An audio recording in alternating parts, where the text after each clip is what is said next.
Today discussion with mitosis and meiosis. Mitosis and meiosis ಅಂತ ಅಂದರೆ ಕೋಶ ವಿಭಜನೆಯಲ್ಲಿ ಬರ್ತಕ್ಕಂಥ ಪ್ರಮುಖವಾದಂಥ ಎರಡು ವಿಭಾಗಗಳು. ಒಂದು ಜೀವಕಣ ಸಂಖ್ಯಾ ಕ್ಷೀಣ ವಿಭಜನೆ, ಇದನ್ನು ಜೀವಕಣ ಭಾಗದಳುವಿಕೆ ಅಂತ ಕರೀತಾರೆ. ಎರಡನೇದು ಜೀವಕಣ ಸಂಖ್ಯಾ ವಿಭಜನೆ ಅಂತ ಕರೀತಾರೆ. ಈ ಸಂಖ್ಯಾ ವಿಭಜನೆ ಅಂತಕ್ಕಂಥದ್ದು ತನ್ನ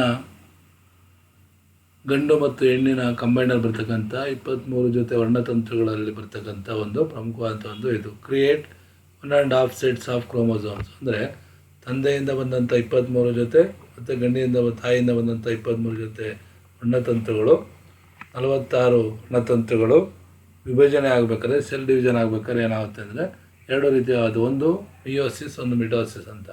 ಇದನ್ನು ನಾವು ಅಬ್ನಾರ್ಮಿಟೀಸ್ ಇನ್ ಮಿಯೋಸಿಸ್, ಇಲ್ಲಿ 1, 2 ಆಗಿ 2, 3 ಆಗಿ ಆಗ್ತಕ್ಕಂಥ ಒಂದು ವಿಭಜನೆಯಲ್ಲಿ ಅಪಸಾಮಾನ್ಯವಂಥ ಒಂದು ಕೋಶ ವಿಭಜನೆ ಆಗೋದನ್ನು ನಾವು ಕಾಣ್ತೀವಿ. ಇಂತಹ ಕೋಶ ವಿಭಜನೆಯನ್ನು ನಾವು ಇಲ್ಲಿ ಮಿಟೋಸಿಸ್ ಅಥವಾ ಮಿಯೋ ಅಂತ ಕರಿತೀವಿ.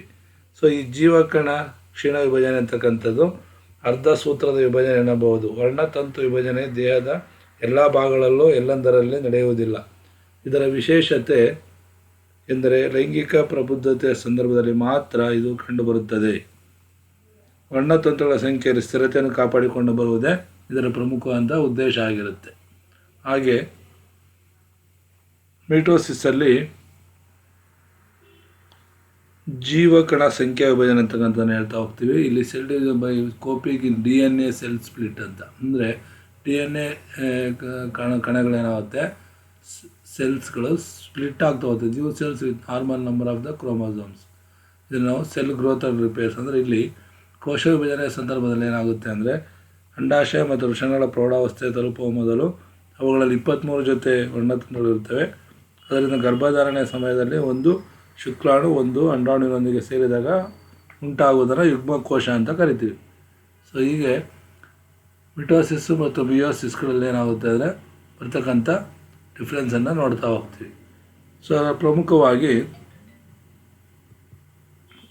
ಪ್ರಮುಖವಾಗಿ XX ಮತ್ತು XY ಅಂತಕ್ಕಂಥ ಎರಡು ಇರುತ್ತದೆ. ಇದರಲ್ಲಿ ಸಂಖ್ಯಾಕ್ಷೀಣ ವಿಭಜನೆಯಲ್ಲಿ ಏನಾಗುತ್ತೆ ಅಂತ ಅಂದರೆ ಅವರ ಪ್ರೌಢಾವಸ್ಥೆಯಲ್ಲಿ ಪ್ರಜನ ಗ್ರಂಥಿಗಳಲ್ಲಿ ಒಟ್ಟು ವರ್ಣತಂತುಗಳಲ್ಲಿ ಅರ್ಧವು ಮಾತ್ರ ಉಳಿದುಕೊಂಡು ಉಳಿದ ಅರ್ಧವು ನಾಶವಾಗುವ ಕ್ರಿಯೆಯನ್ನೇ ಜೀವಕಣ ಸಂಖ್ಯಾ ವಿಭಜನೆ ಎಂದು ಕರೀತಾರೆ. ಅಂದರೆ ಗಂಡಸರಲ್ಲಿ 11 ಜೊತೆ XX ಮತ್ತು 1 X ಅಥವಾ 1 Y ಉಳಿಯುತ್ತದೆ. ಇದೇ ರೀತಿ ಹೆಂಗಸರಲ್ಲಿ 11 ಜೊತೆ XX ಮತ್ತು 1 X ಉಳಿಯುತ್ತದೆ.